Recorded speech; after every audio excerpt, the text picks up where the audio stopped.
Es muy importante. De hecho, parte de nuestra cultura, el hecho, por ejemplo, que hagamos de nuestros altares, es una forma de sentirlos cercas y es una forma también como de tener una sensación que hay como un diálogo interno con pues con los difuntos, ¿no? Esta sensación de sentir un diálogo interno donde, oye, hoy voy a tener un examen, oye, voy a tener esto en el trabajo, ayúdame. Es una sensación de sentirlo cerca. Hola, hola, bienvenidos a un nuevo episodio de Las Bárbaras. El día de hoy estamos muy contentas porque tenemos un invitado el día de hoy que es experto en duelo. La verdad es que vamos a resolver muchas dudas que nosotras como estudiantes de psicología también tenemos esas dudas. Y bueno, se los presento. El día de hoy nos acompaña el psicólogo Martín Alejandro Rodríguez Calvillo. Él es psicólogo sistémico, tanatólogo, especialista en procesos de duelo, pérdidas y trauma psicológico, con un máster en terapia familiar y de pareja. Le damos la bienvenida a nuestro invitado del día de hoy. Bienvenido, gracias por acompañarnos. Muchas gracias y por es todo la lo que yo invitación. quiero estudiar. Sí. Sí, o sea, sistémico y los temas de pareja a mí es mi mero mole. Sí, bueno, pues algo, a ver si podemos rescatar algo hoy. Sí, con todo esperemos gusto. que sí. De hecho, sí nos gusta mucho sistémico, o sea, porque casi todas estamos con ese enfoque. Nos apasionamos Somos team sistémico. Qué buena onda, mira, ¿no? Pues Sí. entonces estamos en una buena mesa, Sí. ¿no? Sí. Y bueno, nosotras somos Las Bárbaras, yo soy Ariadna. Yo soy Vale. Y yo soy Fer. Bienvenidos a un nuevo episodio. Ok, ¿nos podrías compartir un poquito en general qué es el duelo y si hay una temporalidad? Porque hay muchos mitos, ¿no? Que a mí me pasó que me decían, si es más de un año ya es patológico, y yo toda traumada, no, ya es patológico mi duelo. Entonces, en general, ¿qué es el duelo y si hay alguna temporalidad? Muy bien, pues bueno, podremos comenzar diciendo que el duelo es la experiencia natural, universal que todo ser humano tiene por nuestra necesidad de vinculación y por ello, pues en algún momento vamos a tener alguna experiencia como eso, ¿verdad? El duelo está relacionado con que tuvimos una vinculación importante, ya sea con algo o con alguien, con que fue importante en nuestras vidas. Entonces, cuando hay una pérdida, es decir, hay una separación, hay una sensación como de desprendimiento de eso que para nosotros era importante, pues van a generar una respuesta somática, emocional, mental y comportamental. Es decir, nuestro cuerpo responde a una pérdida y nuestro cuerpo también tiene una necesidad de ese contacto o de esa necesidad de lo que nosotros estuvimos vinculados, y cuando hay esta separación, nuestro cuerpo responde y puede responder desde evasión en el estómago, opresión en el pecho, nudo en la garganta, dolores musculares, alteración en el sueño, en el alimento, en fin, hay como manifestaciones importantes en el cuerpo y también me acompaña de emociones, ¿no? Infinidad, pero quizás las más representativas podría ser tristeza, obviamente, culpa, miedo, injusticia, frustración, impotencia, incertidumbre, sensación de injusticia, por nombrar algunos, ¿no? Entre ellos también ansiedad también, que es muy característico, ¿no?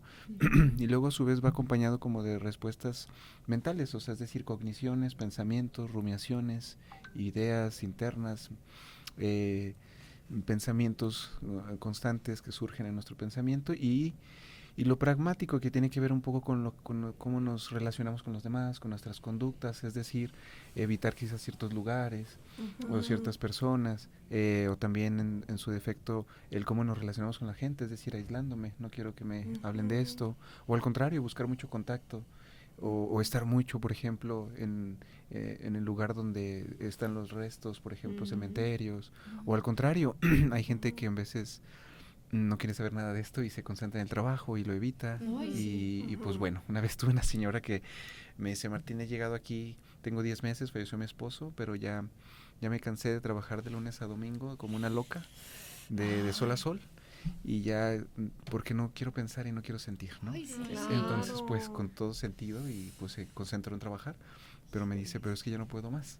Y algo tan fundamental como el humano, es decir, pensar y sentir, ahí es donde nos pega durísimo el tema del duelo, ¿no? Entonces más o menos es un poco como entendería el duelo, ¿no? Oye, está muy fuerte. Es que, o sea, lo ibas planteando y una que, o sea, pues como lo hemos vivenciado de alguna u otra forma, o sea, no sé, lo explicabas y yo, sí a todo eso que tú dices. Ya sé, Oye, claro. pero bueno, yo también tengo una duda. El duelo también viene de cosas que podrían ser muy bonitas. Por ejemplo, cuando eres mamá. Claro. O sea, experiencia propia. Cuando eres madre, o sea, creo que entras en un duelo de decir, ¿y ahora quién soy? O sea, ya no soy esa que era sin un bebé, pero ahora tengo un bebé y quién soy. O sea, no sé si pases por un duelo o entras en la depresión o que sea esa parte en la que todavía no sabes quién eres, claro, ni por qué esto que me dicen que debo de estar feliz me hace muy triste. Uy, sí, O hombre. sea, Fíjate que eso es una pregunta muy interesante porque el duelo nos deja entrever que todos tenemos una identidad, ¿no? Ujú. Y esta identidad, pues, está soportada hasta cierto punto en mucho de lo que hemos vivido desde que somos chicos, ¿no? Y esta identidad está soportada muchas veces en la idea de nosotros mismos, en la construcción de de lo que nos han hecho creer que somos, ¿no? Ujú. O incluso lo que nosotros hemos venido confirmando de lo que realmente somos, ¿no? Entonces, una pérdida, como regularmente cuando tenemos una pérdida de personas, porque puede ser una pérdida de muchas cosas, pero Sí. sobre todo cuando son personas, el perder a alguien es como un mensaje también de recordarme quién es el que yo soy. Es decir, cuando yo me Ajá. relaciono con alguien que es con mi hijo, por ejemplo, pues yo soy papá, ¿no? Tú eres Ajá. mamá. ujú. Pero yo si yo pierdo esa persona que a mí me recuerda que yo soy mamá Mamá. o yo soy papá, ¿Dónde quedo? ¿dónde queda esa parte? ¿Me explico? O en su Muy buena defecto, cuando pregunta. llegó tu hijo, pues Ajá. probablemente tú eras una chica sin una construcción de identidad de una Ajá. mamá. Quizás la construyas desde otra lógica de una mujer, de una estudiante, de una hija, de una amiga, y de repente todo eso que quizás en su momento fue muy importante, de pronto te concentras en solo mamá, y entonces ahora quién soy, ¿sabes? Ajá. Entonces esta construcción de identidad, como que parecería ser que la identidad la necesitamos ir confirmando. Sí. Necesitamos ir como, tenemos que hacer cosas o dejar de hacer cosas para recordarnos quiénes somos, ¿sí? Ujú. Pero a su vez necesitamos también nuestros vínculos para recordarnos quiénes somos. Ujú. Entonces, si esa persona ya no está, pues ya no me manda este flashback de decirme yo soy pues Ujú. este hombre, este esposo, esta pareja o este amigo, o este hermano. Y cuando ya no está, pues entonces me manda un flashback también, pero ya me lo manda en relación a, pues ya no soy eso. Sí. Y entonces el ya no soy, Suena muy fuerte pues eso. es muy, Sí. o sea, la identidad para la mente, pues es muy duro, es muy caótico. Sí, sí, Porque sí. entonces si no soy Sí, eso, porque entonces ¿qué hasta te soy? sientes en abstinencia. Totalmente, claro. Y como una sensación pues de caos, Ajá. ¿sabes? De sensación de sentirse desubicado, no encontrarme quién realmente soy. Y entre más importantes porque estuvimos más vinculados. Y entonces, por tanto, si tenemos una pérdida ahí importante, pues el caos es evidente y pues la vamos a pasar muy mal, ¿no? Sí, sí, sí. Sí, Va a no. ser inevitable ya de sé. alguna manera, ¿no? Y ¿sabes qué? Y más cuando sabemos que todos vamos a morir. O sea, todos vamos a morir, pero no sé por qué en algún momento se nos olvida esto y cuando sucede y sucede de forma inesperada, qué doloroso es y qué Claro. fuerte es. Entonces, o sea, es aquí donde yo te preguntaría, por ejemplo, ¿qué hay detrás de todo esto? O sea, ¿por qué me duele tanto? O sea, si ya sé que nos vamos a morir, o sea, todo eso, ¿cómo se compone ese significado del dolor? No sé si me explico. O sea, Sí, claro. Pues así como el duelo nos recuerda nuestra identidad, también nos recuerda nuestra existencia, ¿verdad? Es decir, hay un cuestionamiento existencial, ¿no? Y ya cuando llegamos a ese punto es porque ya estamos como cuestionando nuestro sistema de valores, de creencias, nuestros paradigmas de la vida, pero no solo eso, sino también cosas básicas como pues qué hacemos aquí, qué hay después de la muerte, qué es la vida. Es decir, una pérdida nos Sí. puede como cuestionar a su vez la construcción que hemos hecho de una realidad y entonces terminamos como en un tema existencial y entonces este tema existencial pues sí nos mete en cuestiones fuertes. Y nosotros todos lo reflexionamos así y ya de entrada ya está medio complicado, pero me ha tocado, por ejemplo, acompañar a personas que pues fallecen, por ejemplo, sus hijos y de pronto hay una sensación de, no lo voy a volver a ver, ¿me explico? ¿Dónde está? Ay, no, ¿Sabes? no, no, no, Entonces es sí. como, ay caray, pues a mí me gustaría pensar que después de esto hay algo más porque pues quisiera realmente encontrarme con él, ¿no? Pues ¿de dónde te agarras? ¿Dónde te O agarras, de no? dónde te agarras, de dónde Sí, dices. eso que era una Ay. pregunta para mí.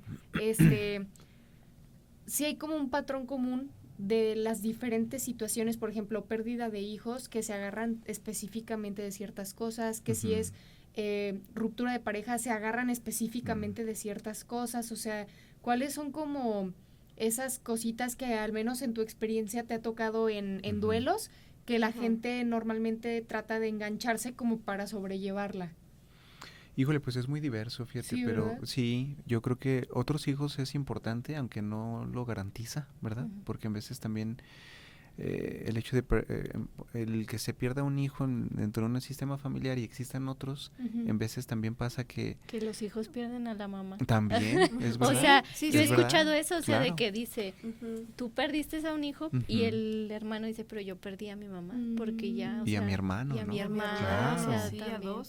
O sea, es demasiados duelos. Sí, a eso me refiero que no es garantía, pero hay muchas veces donde sí se logra como la gente como pues sostener, quizás apoyar desde otros hijos, pero pues el tema de la espiritualidad o la religión también creo que da a mucha gente un poco o mucho soporte, ¿sí? Lo que creo que da también mucho soporte es como compartir con otras personas que lo han vivido más o menos igual, el hecho que tengan grupos donde de alguna manera compartan eso, también creo que ayuda bastante, ¿no? Y pues el hecho que se vayan encontrando en su propio dolor, es decir, esta resignificación de la experiencia de la pérdida, es decir, buscar que se mantengan vigentes y vivos en la experiencia del doliente, porque hoy no hablamos de un soltar o dejar ir, sino hablamos de cómo se reconstruye la relación y hablamos de un lazo que continúa vivo en términos emocionales, mentales y quizás espirituales para mucha gente, ¿no? Entonces el buscar que se mantenga presente en sus vidas a nivel de honrar, de evocar, de que estén presentes, ¿no? Es muy importante. De hecho, parte de nuestra cultura, el hecho, por ejemplo, que hagamos de nuestros altares, es una forma de sentirlos cercas y es una forma también como de tener una sensación que hay como un diálogo interno con los difuntos, ¿no? Esta sensación de sentir un diálogo interno donde, oye, hoy voy a tener un examen, oye, voy a tener esto en el trabajo, ayúdame. Es una sensación de sentirlo cerca, ¿no? Ay, sí, de seguirte vinculando, o sea, Claro. de seguirte vinculando y que le hagas saber a la otra, bueno, a la otra persona es que te sigue importando o que te sigues acordando. Pero ahorita la verdad es que se me pone la piel chinita de escucharte. Sí, a mí también. Y me quedo pensando en las madres buscadoras. Buah. Las madres sí. buscadoras en donde hay como este duelo intermitente, Claro. en donde cómo le dices que suelte algo y donde hay esperanza. O sea, ¿qué pasa en el duelo, en ese tipo de duelos? Yo creo que es uno de los duelos más complejos, más difíciles, ¿verdad? A ese tipo de duelo lo llamamos duelo ambiguo, ¿sí? Y ambiguo es porque no hay un cuerpo que se pueda honrar, que se pueda dar un ritual, para que de alguna manera eso ayuda bastante a nivel social, familiar y a la psique también es muy importante. El hecho de no tener un cuerpo, ¿verdad? Para poder hacer ese ritual, pues genera que se quede como ambiguo, es decir, no está claro, ¿no? Hasta qué punto, porque hay gente que del hecho de decir, oye, si yo hago un duelo, de pensar que ya murió, también es como una parte interna, como sentir que se traiciona el amor o la esperanza por ese hijo, que pues, ¿y si regresa? ¿Sabes? Claro. Hace poquito, bueno, no hace poquito, pero unos meses atrás leí una nota en Chile, por ejemplo, que no sé en qué año hubo un terremoto en Chile, y me parece que uno de los niños pues se le perdió a mamá, ¿no? Y ya no lo volvió a encontrar y después de 30 años el chico pues sobrevivió y se volvieron a reencontrar, ¿no? Entonces de pronto digo, bueno, quizás son pequeñas experiencias o historias que dice uno, wow, se volvieron a reencontrar el hijo con la madre, ¿no? Después de 30 años de esa experiencia muy dura. Y entonces lo que voy con esto es como, este tipo de cosas de pronto hace pensar como, ¿y si regresa? ¿Y si lo vuelvo a ver? Y yo ya renuncié un poco a la sensación de, pues yo ya te maté de alguna manera en mi mente, ¿sabes? Ya te tengo en el altar. Yo te tengo en el altar. Y de repente llega, mamá, ya llegué, y el altar ahí no presente, ¿no? Andaba de parranda. Y la mamá mucho y todo. Sí se me hizo. Ya sé. No, qué feo. Pero de verdad qué complicado porque, duro. o sea, hasta Sí. puede haber, o sea, se puede sentir hasta la traición en el sentido de que, ¿sabes qué? Pues, o sea, para mí es importante cognitivamente ya hacer un cierre simbólico. Claro, es correcto. Y lo hago, pero resulta que siempre vives no. enganchado a esa traición, ¿no? Exacto. Y pero es también como también como yo había visto una señora en una serie o algo así, que el esposo se va y ella no, pues ya me abandonó y no sé cuánto, y se enamora del hermano. Y luego de años regresa el otro. Sí, es cierto, la de Pearl Harbor. Ajá, y dice Ah, ella sí, como de claro. ajá. Ay, spoilers. Y también es un duelo, ¿no? O sea, de Sí, que claro. ella pues ya hizo algo, que ya se fue el esposo y ella hizo vida y regresa y se siente como mal porque pues, Es que sí está fuerte. Ujú. Pero a la vez, o sea, entiendo porque es una sensación muy fuerte el ¿qué hago con esto? O sea, Claro. empiezo mi duelo, justo empiezo ya a asimilar una pérdida o qué hago. O sea, Porque también el quedarte en el qué hago, a ver, es un proceso doloroso que está presente ahí todos los días, o sea, no es algo así como silencioso, está ahí presente, entonces sí entiendo la necesidad de querer buscar un ya, que se termine esto, o totalmente de acuerdo.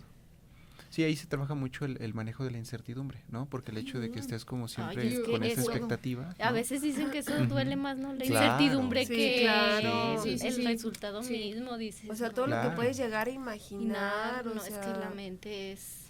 Entonces la intención es como que la misma gente vaya gestionando que no, esta parte de sensación de traición, al mismo tiempo de estar como dándose cuenta de qué implicaciones y costos está teniendo también mantener esta incertidumbre o esta expectativa, ¿sí? Entonces empezar a gestionar para que no se interiorice como una traición, ¿no? Sino como, oye, yo tengo que llegar a un momento donde pues esto va a tener que hacer un cierre, pero con ciertos matices para que puedan también sentirse cómodo con eso, ¿no? Sí, como tampoco así de que ya estoy de que negándome a su existencia, pero ya tampoco vivir como justamente en esa incertidumbre que te está comiendo todos los días, o sea, para que te vuelvas también tú, pues, o sea, que puedas sobrellevar tu vida un poquito mejor, porque tampoco pues está padre para uno vivir en pura tristeza. De hecho, justo en esto con lo de la incertidumbre, ahorita que comentaste lo de la señora que se la pasó trabajando de lunes a domingo, digo, es que suena loco, pero es que sí la entiendo, porque está muy fuerte, o sea, una pérdida,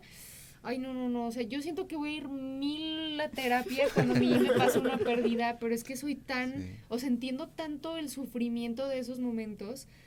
Por eso sí, y siento que sí lo haría, de que trabajar, no lo haré, voy a ir a terapia. Pero lo entiendo, o sea, empatizo mucho con esa situación.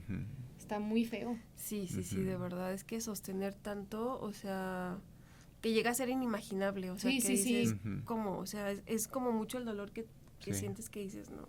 Oye, y a mí también me gustaría preguntarte sobre las etapas del duelo, porque de pronto nos dicen, no, pues es que primero la negación y luego el coraje y luego te regresas, entonces, ¿qué pasa con las etapas del duelo? ¿O realmente hay que seguir como algún, los pasos, las etapas, o qué pasa con eso? Sí, vamos dando un poquito de contexto igual para comprender un poquito esto, ¿no? Las etapas del duelo surgen en los años más o menos 50, 60 con Kübler-Ross, ¿sí? Ella es una doctora pues muy brillante en ese momento porque me parece que dignificó mucho a los enfermos en los hospitales, ¿no? En ese entonces, y ahorita es difícil incluso todavía que se dignifique la atención a los enfermos en el hospital, pues en los años 50 era todavía mucho más brutal todo esto, ¿no? Entonces el hecho de que ella haya buscado como visibilizar, dignificar esos momentos de sufrimiento en los moribundos, pues es algo muy importantísimo que ella hizo, ¿no? Y fue muy revolucionario y creo que por eso fue una mujer que tuvo mucha visibilidad, aunado a que escribió mucho en función a ello, ¿no? Ella escribía de los moribundos, y los moribundos, es decir, esas personas que ya estaban como al borde de la muerte, no había nada que hacer, hablábamos de un proceso tanatológico tal cual, muy puro tanatológico, y era como trabajar mucho esta parte del buen morir, ¿no? Ella hablaba de ellos, entonces ella decía que en ellos había unas ciertas etapas, ¿sí?, que primero pasaban por aceptación, en fin, estas etapas que hemos visto. Después de ahí, como que se hizo un mito para describir a los dolientes post-muerte, es decir, los dolientes que fallecían sus seres queridos, esas etapas que fueron descritas en los moribundos, entonces se le asignaron a los dolientes, pero que no estaban enfermos, pues, que simplemente vivían su duelo por una pérdida importante. Y entonces se pasó y se empezó como a mantener como un mito, pues, ¿sí? En ese momento había poco para entender el duelo, ¿sí? En los años 40 apenas y se empezaba a entender este tema del duelo. De hecho, en su momento algunos médicos, psiquiatras en su momento que creían que el duelo era algo, una patología, era una enfermedad, ¿no? Hoy sabemos que no es así, pero a lo que voy es, el estudio del duelo fue como, se siente así y se ve así, pero no es una enfermedad, ¿no? En su momento se creía, entonces el hecho de que alguien viniera a decir, oigan, creo que tenemos estas formas de describir esta situación, pues generó mucha relevancia y fue muy importante porque no había casi nada, ¿no? Es interesante porque después de ella, otros 17 más o menos autores empezaron a hablar de etapas y fases. Unos los llamaban de una manera, otros los llamaban de otra, pero por lo menos hubo un periodo donde se hablaba mucho de etapas y fases, ¿no? Las más conocidas son esas, pero hay un montón de teóricos ahí, ¿no? Entonces, les doy ese contexto porque, pues porque después se hizo un mito, ¿me explico? Después se quedó como establecido que los dolientes tienen que pasar por esas etapas, ¿sí? Sí, porque hasta dicen, tú estás en la etapa de Ándale. Estás en la etapa de negación, acéptalo. Hoy no hay un estudio científico serio que describa o que se utilice eso. Fíjense que es muy interesante. En Europa cada 2 años, hacen congresos europeos de duelo. Y donde ahí se concentra pues toda la crema innata de estas situaciones. Y se ha hecho tan interesante a nivel mundial el estudio del duelo porque se ha hecho como en ciertas escuelas o ciertos modelos de investigación sobre el duelo. Entonces hay holandeses, chinos, estadounidenses, españoles, que cada 2 años se reúnen en estas como congresos y van compartiendo las experiencias o sus investigaciones de cómo trabajan con estas personas en duelo, ¿no? Entonces muy interesante porque esto no está sucediendo en México. O sea, en México nos quedamos en la tanatología y la tanatología parecería ser que abarca todo, ¿sabes? Abarca todo lo del duelo, pero puntualmente la tanatología es previo a morir. ¿Me explico? Claro que es mejor que alguien vaya que alguien tenga una formación de tanatología a que no la tenga, ¿sí? Pero lo realmente importante es que fuera con un especialista en duelo. ¿Me explico? Sí. El tanatólogo está para acompañar al final de la vida. El especialista en duelo está para el después con la gente, los sobrevivientes, los dolientes sobrevivientes, ¿vale? Entonces, regresando como a tu pregunta, ¿sabes? Bueno, antes de eso, creo que tendríamos que dividir en 3 momentos. Es acompañamiento tanatológico, acompañamiento en duelo. ¿Por qué acompañamiento y no terapia? Porque como no es una enfermedad, como no es una patología, tenemos que dar un acompañamiento en el duelo. ¿Me explico? Más contención. Es un poco más de contención. Y hoy sabemos que ese duelo también se puede cronificar y entonces ahí utilizaremos una psicoterapia de duelo, ¿sabes? Entonces hay 3 momentos: acompañamiento en duelo, acompañamiento tanatológico, acompañamiento en duelo y psicoterapia de duelo. Cuando hablamos de psicoterapia ya es porque el dolor ya se cronificó y en el DSM-5, en el CIE-11 ya está clasificado como duelo complicado, duelo persistente o duelo patológico, ¿sí? Que ya hay como unas ciertas características donde sabemos que ya el dolor se complicó, ¿no? Entonces, regresando al tema de la pregunta, oye, ¿y las etapas? Hoy no se ve, los estudiosos del duelo no utilizan etapas, no hablan de etapas, se entiende como formas descriptivas que en su momento fueron importantes para describir el duelo, pero que hoy ya están como un pensamiento popular, pero no como una forma de estudio. ¿Me explico? Wow. Entonces, tráigame la libreta. Te lo juro, estoy pensando eso de que voy a volver a repetir este episodio de que para ya sé. Dije, ¿por qué no me traje la libreta? Dije, pues lo estamos grabando. Entonces yo lo voy a ver como 10 veces porque está todo súper interesante. Pero entonces, ¿cómo? Bueno, esta es una duda. ¿Cómo llevas, no sé, le llamas paciente cuando estás en este proceso de duelo o cómo llamas a acompañar? ¿Al doliente? Al doliente. Al doliente. ¿Al doliente solamente? Al doliente. O sea, y llevas el mismo proceso, o sea, ¿cómo lo llevas? ¿Cómo es el proceso, perdón? O sea, ¿cómo es? Del proceso no es como terapia. Ajá, o sea, ¿cómo lo vas manejando? Sí, igual si quieres, nada más déjame terminar la idea. Y regresamos a separar. Pero eso somos las bárbaras. No, está bien. De hecho, lo llamamos así. De hecho, hoy nos estamos comportando porque hoy sí, No. Está muy interesante. Ya es viernes, ¿no? Sí. Sí. No, pues entonces las etapas ya lo vemos como un pensamiento más popular, ¿sí? Que de diagnóstico, ¿sí? Lamentablemente pues no ha habido una actualización porque en el plan de estudios de las universidades pues no hay esto. Y en las instituciones más importantes de tanatología, por ejemplo, el Instituto Mexicano de Tanatología, Asociación Mexicana de Tanatología, uno ve sus programas de estudio y faltan muchas actualizaciones, ¿no? Hay cosas muy importantes, pero hay cosas que le faltan bastantes para actualizar esta parte del duelo sobre todo, ¿no? Entonces, hoy no hablamos de eso, hoy lo vemos como un afrontamiento. No quiere decir que no exista. O sea, por ejemplo, la negación, el enojo, la tristeza, la negociación, todas estas, no quiere decir que no exista. Lo vemos más bien como un afrontamiento. Es decir, ¿cómo hace el doliente para afrontar y mitigar ese dolor? ¿Sí? ¿Y qué hace? pues hace muchas cosas, desde la expresión del cuerpo hasta sus emociones, hasta sus pensamientos, hasta sus conductas. Entonces, hoy no pensamos en qué etapa, hoy pensamos en cómo lo afronta. ¿Cuál es qué función tiene su forma de afrontamiento? Y hoy vemos dos formas de afrontamiento clásicas, uno es de conexión y otra es de desconexión. De conexión es más a nivel emocional, permitir el sentimiento, hablar de ello, conectar, expresar, recordar. Y el de desconexión, trabajar, racionalizar, hacer cosas, evadir. Y, oye, ¿cuál es bueno y malo? No, son formas de afrontamiento. Por eso no son etapas, son características como descriptivas. O sea, ya. Es que sí, justo quería como ver si lo entendí bien.